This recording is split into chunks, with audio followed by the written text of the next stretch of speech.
ഇന്ന് മറ്റൊരു വീഡിയോയുമായി എത്തിയിരിക്കുന്നു. ഇന്ന് പറയാൻ പോകുന്ന ഒരു പ്രിൻ്ററിൻ്റെ പ്രശ്നങ്ങളാണ്.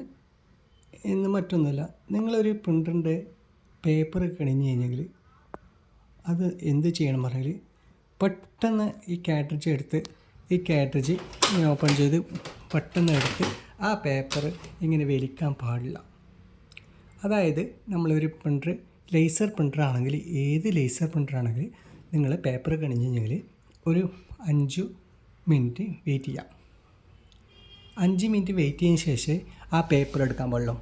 എന്താണെന്ന് പറഞ്ഞാൽ, നമ്മൾ ഈ പ്രിൻ്ററിൻ്റെ ഇവിടെ കണ്ട ഒരു സ്ലീവ്, ഈ സ്ലീവ് ചൂടുണ്ടാവും. ആ ചൂട് കാരണം നമ്മൾ പ്രിൻ്ററിന് ആ പേപ്പർ വലിച്ചെടുക്കുമ്പം ആ സ്ലീവിന് കംപ്ലൈൻറ്റ് വരും. സ്ലീവ് ചൂടായ കാരണം പേപ്പർ ശക്തിയായിട്ട് വലിക്കുന്ന സമയത്ത് അത് സ്ലീവ് ഡാമേജ് ആവാൻ കാരണം. അതേസമയം നമ്മൾ ആ ഫുൾ കൂളായതിന് ശേഷം എടുത്തു കഴിഞ്ഞെങ്കിൽ ആ സ്ലീവ് കംപ്ലൈൻറ്റ് വരില്ല. അധികം ആൾക്കാർക്കൊരു പ്രശ്നമാണ്, പെട്ടെന്ന് കണിഞ്ഞു അപ്പം തന്നെ കാട്രിഡ്ജ് എടുത്ത് പേപ്പർ വലിക്കും. പേപ്പർ വലിച്ചിട്ട് അതിൻ്റെ ആ ചൂട് കാരണം ചിലപ്പോൾ പേപ്പർ കണിയും ചെയ്യും.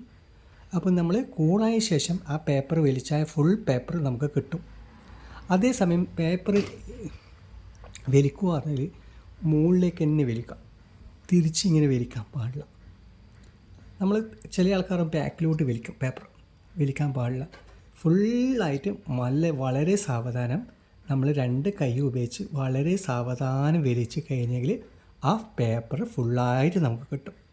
അതേസമയം നമ്മൾ ശക്തിയായിട്ട് വലിച്ച് കഴിഞ്ഞെങ്കിൽ പേപ്പർ അതിൻ്റെ അകത്താവും.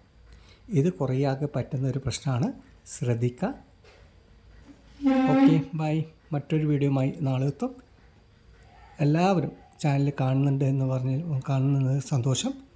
മാത്രമല്ല നിങ്ങളെല്ലാവരും ലൈക്കും സബ്സ്ക്രൈബും ചെയ്യണം. Okay, by.